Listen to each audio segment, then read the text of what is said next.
weekend mo, bakasyon mo, pwede na rin. At least paghandaan mo yung ano, talagang gastos, yun ang talaga.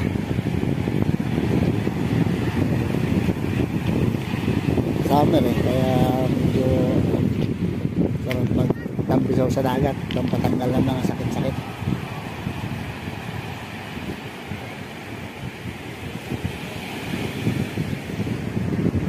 Baka sarap ng ano.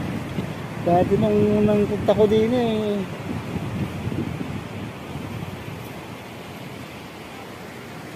na maganda ang ano, baybayin dito.